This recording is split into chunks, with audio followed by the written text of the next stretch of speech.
Fishing harbour నుంచి మత్స్యకారులు సముద్రంలో వేటకెళ్ళి చేపలు తెస్తారు. ఒక సమాంతరంగా తీసుకొచ్చిన పచ్చి చేపతో పాటు ఎండు చేపకి డ్రై ఫిష్ కూడా అదే రకమైన వ్యాపారం జరుగుతుంటుంది. చాలా వరకు కూడా వీళ్ళు చిన్న చేపలంతా కూడా సముద్రంలోని బోటు పైన ఎండేస్తారు. తర్వాత తీసుకొచ్చిన తర్వాత ఇక్కడికి వచ్చిన తర్వాత కొంతమంది మహిళలు మత్స్యకారులకు సంబంధించిన మహిళలు బేరగెత్తలు ఉంటారు.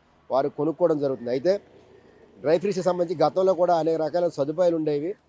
ఎండబెట్టుకోవడానికి స్థలాలు ఉండేవి. మరోవైపు ఎక్కడికైనా అమ్మినా చేసిన సమయానికి డబ్బులు వచ్చేది. తుఫాన్లు కూడా ఎంతగా ఇబ్బంది పెట్టేవి కాదు. కానీ ఈ మధ్య కాలంలో వర్ష తుఫాన్ల వల్ల చేప లేకపోవడం, మరోవైపు ఎవరైతే పరిశ్రమలు ఉన్నాయో పరిశ్రమల నుంచి వచ్చిన వ్యర్థాల వల్ల కూడా చేప చనిపోయింది. దీంతో అనేక రకాలైన ఇబ్బందులు పడాల్సి వస్తుందని కూడా ఎవరైతే మహిళలు ఉన్నారో బేరగత్తుల వారంతా కూడా ఆవేదన వ్యక్తం చేస్తున్నారు. అది ఎటువంటి సమస్యలు వీరు ఎదుర్కొంటున్నారు, ఎంతకాలం నుంచి ఇటువంటి సమస్యలు వాళ్ళు ఇబ్బంది పడుతున్నారు అనే సంబంధించి కూడా వారి మాటలను అడిగి తెలుసుకున్నాం.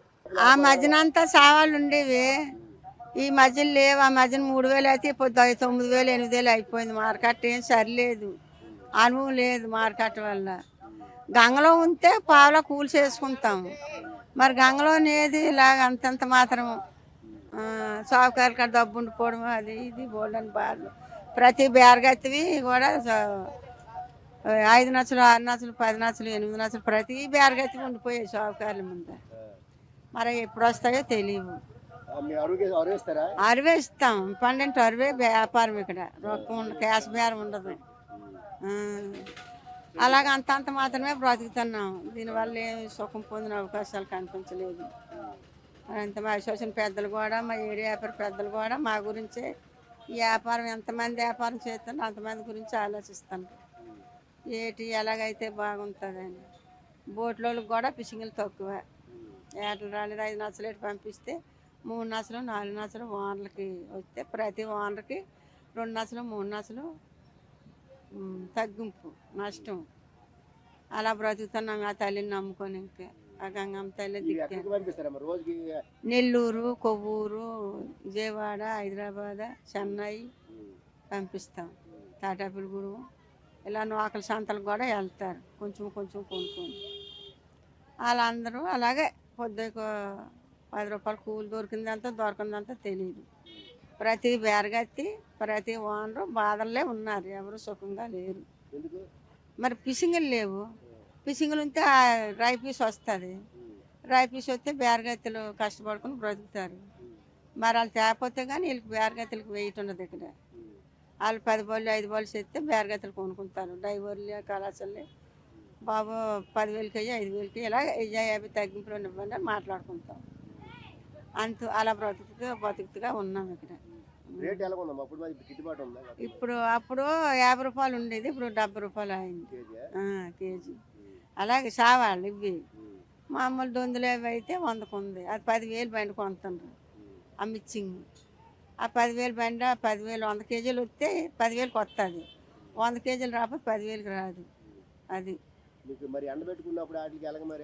ఎండబెట్టుకుంటే బొట్ట జోడి మన కానగట్టలు దిగాయి. జోడి 800కి 900కి వేసుకున్నారు. బాస్కెట్ 500 450కి వేసుకున్నారు. అవి వేసుకున్నారు కానీ ఎవరికి సుఖం లేదు, అందరికీ దండుగా తగిలింది. ఓనర్లు కూడా ఎందుకు ఇలాగ అయిందని వాళ్ళు బాధపడతారు బేడగత్తల గురించి. వారు వీళ్ళు వేసుకెళ్ళిపోనరు, మాకు డబ్బు ఇచ్చేస్తారని వాళ్ళ అనుభవం అందుకోరు, వాళ్ళు ఆలోచిస్తారు. వర్షాకాలం ఇలాగే మరి కవర్లు ఉంటాయి, కొనుక్కుంటాం. కవర్లు కప్పుకొని మా ఉన్న స్థానంలో వేసుకొని కవర్లు కప్పుకుంటాం. వర్షాకాలం తడిసిపోవడం ఉండదు, జాగ్రత్త చూసుకుంటాం. ఎంత జారు ఉండదు, ఇంత వెయిట్ ఉండదు. అప్పుడు తగ్గుతుంది, చాలా తగ్గుతుంది అప్పుడు. ఇప్పుడు వ్యాపారం సరుకు ఉండాలి కానీ వ్యాపారం నడుస్తుంది ఉండదు. అప్పుడు అంత గిట్టుబాటు లేదు. ప్రతి బేరగత్తి కూడా అంతంత మాత్రం.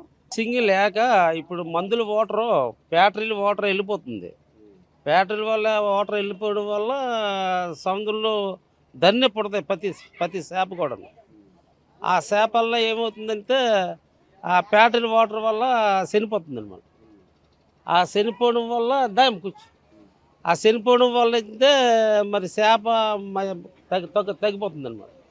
తగ్గిపోవడం వల్ల ఈ బోట్లు కూడా ఏం లేవు. ఈ బోట్లు కూడా ఏం లేక ఈ బోట్ వెళ్ళాలనుకుంటే 4 లక్షలు 5 లక్షలు పెట్టుబడి లేకపోతే బోట్లు వెళ్ళవు. దానివల్ల ఈ చేపలు తగ్గిపోతుంది. చేపలు తగ్గిపోవడం వల్ల మాకు కూడా వ్యాపారాలు లేవు. ఎండు చేపల వ్యాపారం లేదు. ఎండు చేపల వ్యాపారం లేకపోవడం వల్ల దీనివల్ల బతకలేకపోతున్నాం. అదే కారణం. గతంలో ఏదో కొనుక్కుంటే రూపదబ్బులు మిగిలేవి. ఇప్పుడు ఆ రూపదబ్బులు కూడా మిగలడం లేదు. అసలు ఏమీ లేవు.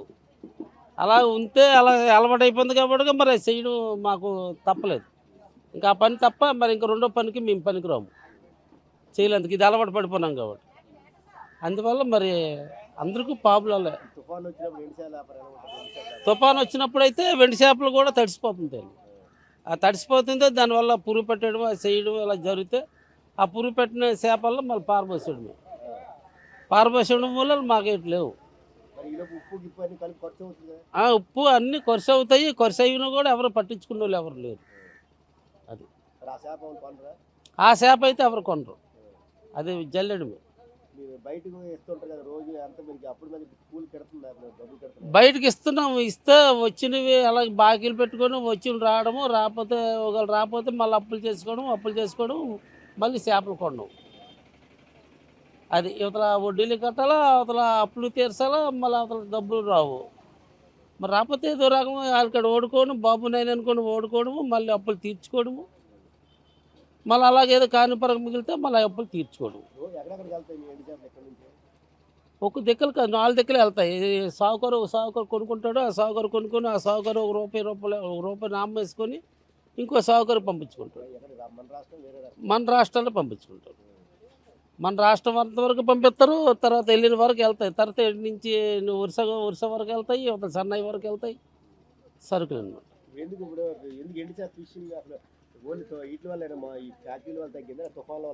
ఫ్యాక్టరీ వల్ల తగ్గిపోతుందండి. ఫ్యాక్టరీ వల్ల కల్తీ అయిపోతుంది. మందు నీరు వెళ్ళి కలిసిపోతుంది సముద్రం. ఈ సముద్రంలో కలిసిపోగల పుట్టుగల చచ్చిపోతుంది.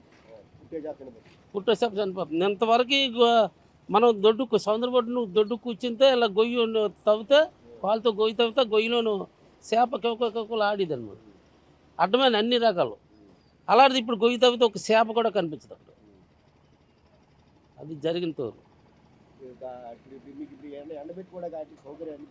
ఎండబెట్టుకునేందుకు ఇది తవ్వేశారు. ఈ గొట్టు తవ్వేశారు కాబట్టి ఈ గొట్టు వల్ల మాకు ప్రాబ్లంలు వచ్చాయి.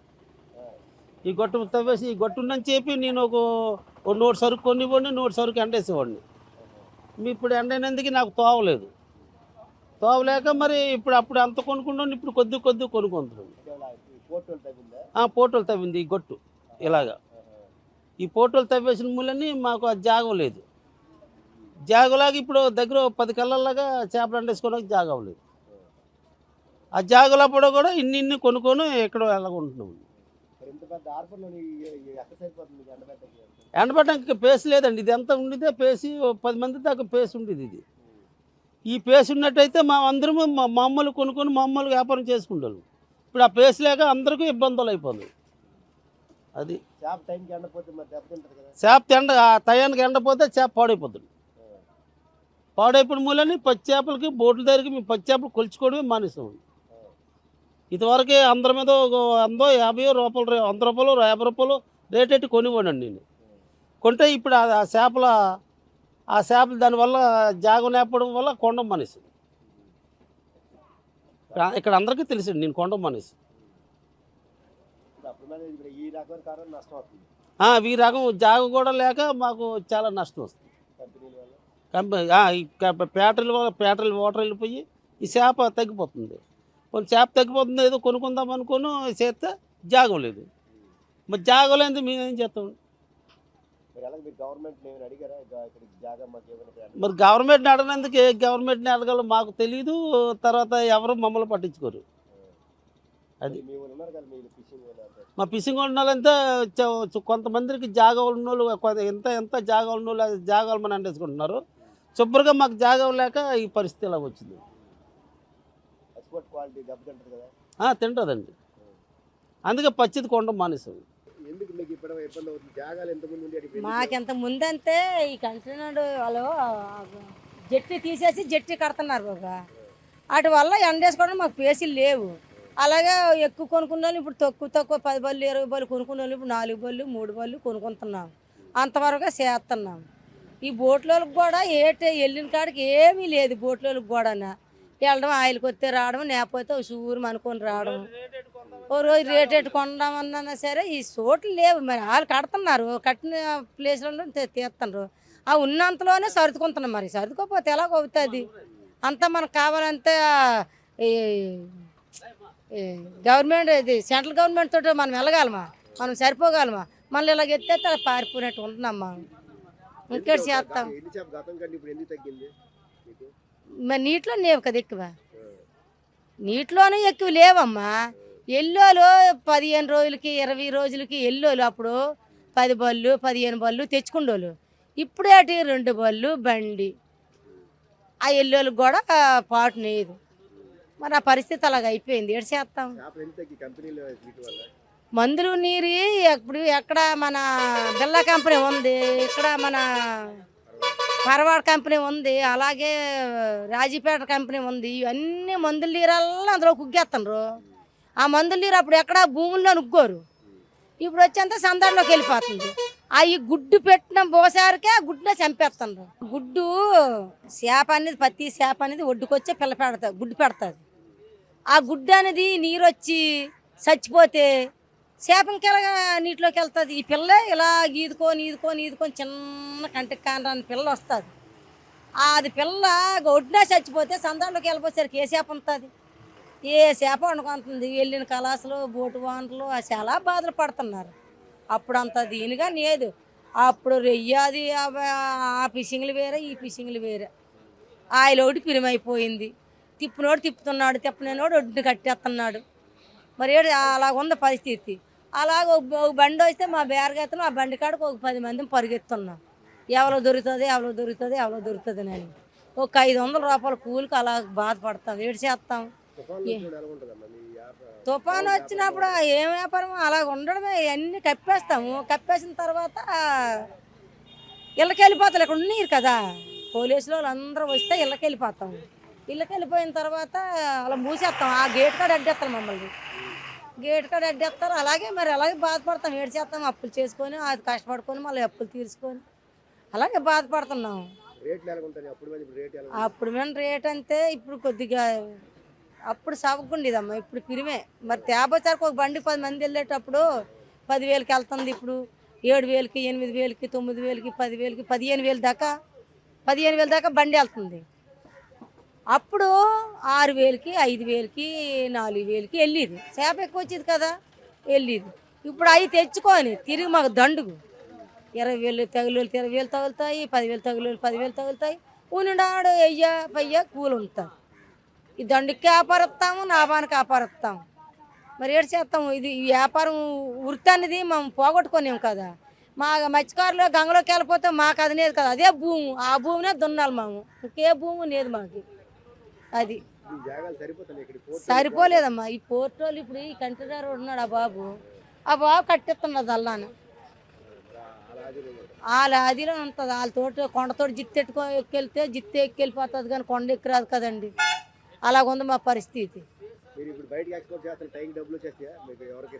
బోల్డ్ మంది కాడ ఉండిపోయినాయండి డబ్బులు చాలా మంది కాడ ఉండిపోయినాయా 5 నచ్చలు 2 నచ్చలు 3 నచ్చలు 10 నచ్చలు ఉన్నోళ్ళ కాడ అలా వదిలేసాం ఏమంటే నువ్వేం పీక్కొని అంటాను ఏం పీక్కుంటాం మనం ఏమని పీక్కోగలం అలవా అలాగా నోరు మూసుకొని అల్లుకుంటున్నాం అది అలా భగవంతుడు చూసుకెళ్ళిపోతాడని అలా కొంటున్నాం మరి ఏడు చేస్తాం ఇక్కడ ఒక బండిగా నెట్టుకొస్తే ఇలా దానికి అమ్మండి ఇస్తాను అంటారు మనం ఇక్కడ లంజ్ అనిపించుకోము వాళ్ళు లంజ్ అన్నా గొల్లుగోడన్నా ఏదన్నా వాళ్ళు పడతారు తిడితే డబ్బులు ఇవ్వరు అక్కడ నెల్లూరులో తిట్టామనుకో డబ్బులు ఇవ్వని దిక్కును కూడా పిరాజ్ చేసుకొని అడుగుతున్నారు కానీ వాళ్ళకి వచ్చింది వాళ్ళకి వస్తుంది కదా తల్లి పిల్లకి ఏ వంకరైనా సరే కుటుంబం సర్వనాశనం అయిపోతుంది ఇది మాము ఉసురు మన్నామనుకో బసం అయిపోతారు ఉన్నోళ్ళు అది వాళ్ళకి తెలియక అంతుంది ఎంత ఉసురు మంతే అంత బసం అయిపోతారు అక్కడ మెల్లుకి ఎందుకు అడుగుతున్నాము మనిషి దించుకుంటే పోతారు మనిషి దించుకుంటే పోతారు కానీ వాళ్ళకి తెలియక అంటుంది డబ్బులు ఇవ్వకూడదు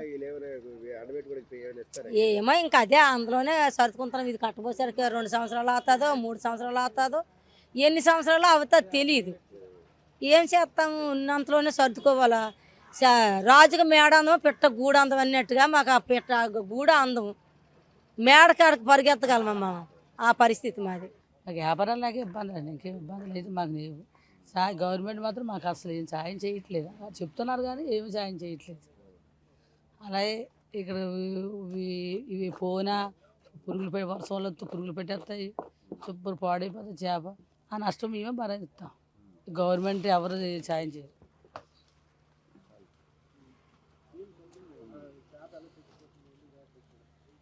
చేప ఇదే అదేదో వాటర్ పోయే చేప, సముద్రంలో చేప లేదు. వెళ్ళే బోట్లో అందరికీ నాసే కానీ 10, 8, 9 లక్షలు పెట్టుబడితో వెళ్తారు. వాటి నుంచి రాబోతున్న 5 లక్షలు 6 లక్షలు వస్తే సగం నాసే. ఓనర్లు కూడా చాలా బాధలు పడతారు. ఇప్పుడు వాళ్ళు తెస్తే మాకు వ్యాపారాలు జరుగుతాయి. ఇప్పుడు వాళ్ళు తేకపోతే మాకేం జరగదు వ్యాపారం. బోట్లు లేకపోతే మేము ఖాళీగా ఉండడమే అనరాదు. కానీ ఇక్కడ బోర్డు మంది వ్యాపారస్తులు బోట్లు అవి కొని పాడైపోయి వ్యాపారంలో దిగారు. అప్పుడు ఉండి ఇలాంటి బోట్లు అవి మునిగిపోయి బట్టే వ్యాపారానికి వచ్చాము. మరి ఇందులో కొంతమంది మొగులు తాగుబోతులు ఎక్కువ తాగడం, దానివల్ల ఆడవాళ్ళు జట్టు ఎక్కారు. కానీ ఇబ్బందులతో ఉంటాం. ఇప్పుడు ఇవి డబ్బులు వచ్చేస్తాయి, మీరు ఎక్కడెక్కడికి పంపిస్తారు కదా, డబ్బులు రావండి. అలాగే వాళ్ళు బాగా అమ్ముకుంటే మాకు వేసేస్తారు. వాళ్ళకి నాశ వస్తే మాకు సరైన డబ్బులు వేయరు. కొనుక్కున్న వాళ్ళు కష్టం అంతా అప్పుడు ఇబ్బంది. అలాగే ఇప్పుడు 1 లక్ష రూపాయలు కొంటాము, ఒకసారి ఒక 5,000 వస్తాయి, ఒకసారి 5,000 పోతాయి. చెప్పలేము వ్యాపారం ఎప్పుడు ఎలాగుందో తెలియదు. ఒకసారి ఎక్కువ వచ్చాయనుకో రేట్ డౌన్ అయిపోద్ది. ఒక్కో బండి ఒక్కో టైంలో ఈ టైంలో 10,000 బండి 10,000 కొంటామా, అక్కడ పంపిస్తామా. వాళ్ళు బాగా అమ్ముకుంటే మన డబ్బులే, మన 10,000 మనకి వేస్తారు. వాళ్ళు బాగా అమ్మిపోతే 9,000 వస్తాయి మనకు.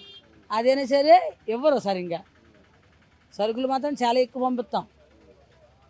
ఈ మరి మాకు అమ్ముకోవడం తెలియదు. అంటే సంతలకు వెళ్ళా తట్ట ఖర్చు, బుట్ట ఖర్చు, కిరాయి ఖర్చులు అవన్నీ తీసేసి అక్కడికే వస్తాయి డబ్బులు. బస్సులు బళ్ళు మీద వెళ్ళాలి. ఇదేదో ఎవరికో పంపిస్తామంటే వాళ్ళు ఫుల్గా మనకి ఏమంటే పంపించారు సరికి. అలాగే రాదు. నాకు సార్ లేదు. మా పేదలు మనకు ఏంటంటే ఒక రోజు ఎండబెడితే ఒక రోజు ఎండబెట్టనికంటున్నారు. ఎండబెట్టినాకంచారు తాళం లేదు. మా వెళ్తేంచారు ఒక రోజు చేపలంటే ఒక రోజు చేపలు వండుకుంటున్నాయి. చాలా ఇబ్బంది పడిపోతున్నాం. మా వ్యాపారాలు బాగులేవు. మా వ్యాపారాలు చూస్తే ఇలాగ ఉన్నాయి. గవర్నమెంట్తో గవర్నమెంట్కి అంటున్నాయి. వెళ్ళిన బోట్లకి చేపలు లేవు. మరి మేము ఎలా బతకాలని ఏదో మీ వేలుబురు అడుక్కుంటున్నాం. మీరు మంచి చేసిన మంచి మాట, చెడ్డ చేసిన మంచి మాట. జాగా వేడిసాలంటే కట్టేస్తాం, జట్టి కడుతున్నాం. జట్టి కట్టేసి బోట్లు కట్టేస్తాను. మా ఎండ పెట్టుకున్న తళాలు లేవు. మాది వెళ్ళాక ఎక్కడికి వెళ్ళాలని సరే మాకు ఏటి ఇవ్వడం లేదు. ఇదే ఎండ పెట్టుకోవడం, ఇదే అమ్ముకోవడం, ఇదే ఒకవేళ ఉంటే ఉంటున్నా, లేకపోతే లేదు. నేపాలు ఉంటే ఉంటున్నా, లేకపోతే లేదు. అప్పులు అంతా అప్పుతోనే ఉన్నాము. మరి అప్పులతో ఉన్నాం. ఈ అప్పు మాకు ఎవరేమి గవర్నమెంట్ ఇస్తారు? ఇటు గవర్నమెంట్ ఇచ్చింది ఏం లేదు. ఎంత మేము కష్టపడుకొని పొద్దున్న 7 గంటలకు వస్తాం, తెల్లారి రాత్రి 7 గంటల తెల్లారి 6 గంటలకు వస్తాం, రాత్రి 7 గంటలకు వెళ్తున్నాం కష్టపడి. మరి కష్టమా తెచ్చి ఊరు ఎవరు లేరు. ఇదేనే ఇక్కడే ఈ జీపాయం చేసుకోవడము, ఇక్కడే కష్టపడుకోవడము. ఇదే మేము వ్యాపారం చేసి దండుగాని నాపమైన నష్టమైన సరే దాని మీద వ్యాపారం ఆడుతున్నాం. మేము వ్యాపారం ఆడుతున్నాం. మరి ఏదైనా సరే గవర్నమెంట్ మనకి ఇచ్చిస్తారంతే. చేప ఎందుకు తగ్గిపోయిందంటే మరి మనకేడు తెలుస్తుంది. ఈ కంపెనీలు కట్టేశారు. ఈ కంపెనీలు నీరాలు అందులోకి వెళ్ళిపోతున్నది. వెళ్ళిపోయిన కానిచ్చంతే చేపలు పడడం లేదు. ఆ చేపల మధ్యం వచ్చేసాయి. చేపల మధ్యం వచ్చేసి బోట్లో రోజు వెళ్తే ఓ రోజు వెళ్ళకంటున్నాయి. ఆ వెళ్ళిన బోట్లు కంచారు గంగలోనే లేవు. ఆ తెచ్చిన వంచారు తక్కువ తెస్తే ఎక్కువ రేట్లు, జనం ఎక్కువ, చేపలు తక్కువ. అవి ఒక రోజు ఎవరు ఆగుంటే ఓ రోజు ఎవరు ఆగుతున్నాయి. మరి బోట్లో ఇంతకో మనకు వస్తుంది. మరి అడుగునేది మనకి ఎలాగ వస్తుంది? అదే కడతీరు దండుకు లేని బాబు, నాపాలు ఏమి వచ్చిన పెట్టేవు నాకు. మరి దండుగాని చెయ్యాలి, లాభమని చెయ్యాలి. ఇచ్చినవారు ఎవరో ఇవ్వనవారు కరువు. ఈ వ్యాపారం అప్పులోడే చేస్తామా అరువు. అవే దేశం అదే చెన్నయ్య, మద్రాసు, కేరళ, మరి నెల్లూరు, గుంటూరు ఇలాగ వెళ్తాయి. అవి వెళ్తే మరి ఇచ్చిన వాళ్ళు మరి అరువు వేసిన వాళ్ళు మేము అరువు వేస్తాం. రకము అవి శాఖమా ఇవి శాఖమా. మరి అది అలాగ ఉంది పోదేశం. మరి ఏదో వెళ్ళిపోరు ఏం చేసిన పని వస్తే ఒకవేళ వర్షం వస్తే ఇక్కడికి వచ్చి కొడతాయి. అది అలాగే చేసేసుకుని అవి ఆపితే మరి ఒకవేళ వర్షం వస్తుంది కదా, ఆర్తమా గట్ట వస్తే నా నీరు వెళ్ళిపోతుంది. ఇప్పుడు ఈ మొన్న తీసేసారు చెట్లాడు తీసిన కాడ నుంచి జట్టి తీసేశారు. ఈ వాళ్ళు ఏమైనా తీసేస్తే అప్పటికంటే ఆరసాల ముండిపోయేది. మునిగిపోతే ఈ మునిగిపోయిన దానిలో తనకు కీరు చేసుకుంటాం. అలాగే కీరు చేసుకొని ఆరసంలోని ఎండబెట్టుకొని తర్పాలు వేసుకొని బాగా చేసుకున్నాం అంతే. మరి ఏటు ఉండదు. తడిచిపోయినా సరే తర్పాలు ఉన్నాయి కదా, మరి తర్పాలు ఉన్నాయి సరే మరి తడిచిపోతే మనకి ఇస్తారు, తడుపుతుంది మనకి. జాగలు లేవు, బోట్లకు కూడా ఎటు లేవు, అప్పులే. అక్కడ రొక్కం కొనుక్కోవడము, అరువులు అమ్మడము, ఏటి లేదు. కష్టపడితే తిన్నాము, నేను మానేడు. ఇక్కడ చిన్న చోటు ఇచ్చాలంటే ఇక్కడ ఎండ అయితే తీసేయండి అని అంటున్నారు. అక్కడ పనులు చేసిన వాళ్ళు ఇక్కడ జట్టి కట్టిన వాళ్ళు ఏటి లేదు, తిన్నాక లేదు. పోట్లకి వెళ్తే తిన్నాము, నేను పస్తులు ఉండడం. మా పరిస్థితులు అంతే. ఇంకేం లేదండి. ఇక్కడ 7 గంటలకు వచ్చి రాత్రి 8కి ఇలాగ వెళ్తాం. చేప ఎండిపోతే అలాగే అక్కడ ఎండ వేసుకోవడము, నోపలు వేసుకోవడం. ఎండ వేసుకుని మారకొట్టలేదు. తుఫాన్లు వచ్చేటప్పుడు అలాగే కవర్లాయి కట్టుకొని తడిసిపోతాయి. ఇంకా పోవడం ఉన్నవు అది నష్టాలే మాకు. డబ్బులు ఇవ్వరండి, డబ్బులు ఏమి ఎవరు సరుక్కున్నాం అని సరుకుమని పోవడమే. అదేంటండి కష్టపడి నాకు దారి లేక ఇలాంటి కొనుక్కోవడం అమ్ముకోవడం. కూలి వాళ్ళకు రోజుకి 500 ఇస్తారు, రోజుకి 300 ఇలాగ ఇస్తారు. అది రాత్రి వరకు ఉంటాం కడుపు మంటలు. ఏటలకి వెళ్తాలి. అవి అమ్మ రూపాయి అప్పాలు నమ్మ కొనుక్కోవడం నేను మానేయడము. అవి బయటనే ఎత్తే పచ్చివి, అవి ఎవరు ఇచ్చుకోలు. ఇంకా అలాంటి పరిస్థితులే నా పరిస్థితులే అంతే బాబు. దేవుని వ్యాపారాలు అయ్యి ఆ గంగలోకి వెళ్తే తిన్నాము, నేను మానేయడమే. మాకేటి జాబులు అయ్యేటి.